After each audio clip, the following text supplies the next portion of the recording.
tinha caminhonete, tinha um camelo, um dromedário de 2 corcovas. A tradição diz que ele sentou nas corcovas do camelo e disse: irmão Barnabé, vamos embora que eu estou atrasado.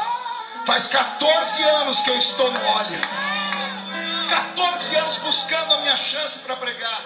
E assim nasce o ministério dele. E detalhe, não começa pregando em grandes igrejas, eles vão pregar na cidade de Antioquia. Diga comigo, Antioquia. Pense numa igreja que matava pastor. Você já ouviu falar disso? Tem lugares que matam pastores. Era Antioquia, povo pobre, a cor da pele deles era acima do caucasiano, sofriam preconceito. Pastores nenhum conseguiu ficar ali. Aí chega Barnabé e Paulo. Barnabé foi consagrado a pastor porque era um homem rico, um empresário no ramo de madeiras. O sonho dele era ser pastor. E alguém fala para Pedro: temos que consagrar, senão nós vamos perder esse rapaz. Não, mas não tem igreja, não tem uma igreja que ninguém quer, e ele não precisa de dinheiro porque o dízimo dele é alto. Vamos mandar ele para, mas ele não sabe pregar. Não, tem o tal do Paulo que vai junto com ele. Barnabé dirige o culto, mas quem prega é Paulo. Barnabé conhece todo o ritual, canta os hinos da harpa, lê a Bíblia, faz a oferta. A hora de pregar, vamos ouvir aqui o irmão Paulo.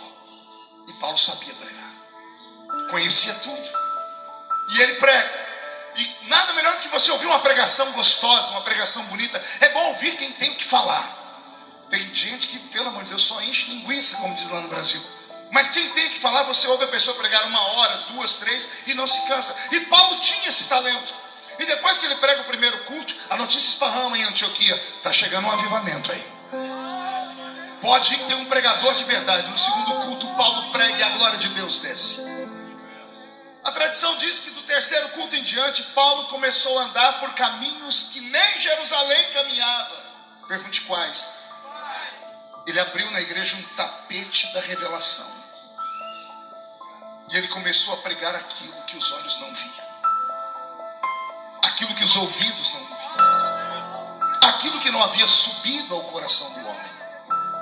E quando ele começa a falar de sinais, prodígios e maravilhas, o Espírito Santo foi atraído à igreja. E os crentes começam a receber batismo com o Espírito Santo durante a pregação dele. Eu imagino Barnabé fazendo uma anotação aqui: bom, palavra ele pregou direitinho, batismo com o Espírito Santo tem em Jerusalém, então está tudo certo. Só que depois que começa a acontecer batismo com o Espírito Santo, a igreja começa a encher. E os crentes começam a vir com mais vontade. E Paulo pregava e os crentes eram renovados. Diz a tradição que um dia um crente falou em língua estranha mais alto que os outros, e Paulo parou o culto e apontou o dedo e disse: o irmão entende o que falou? E ele: não, pois eu entendo. E ele interpreta a língua do irmão.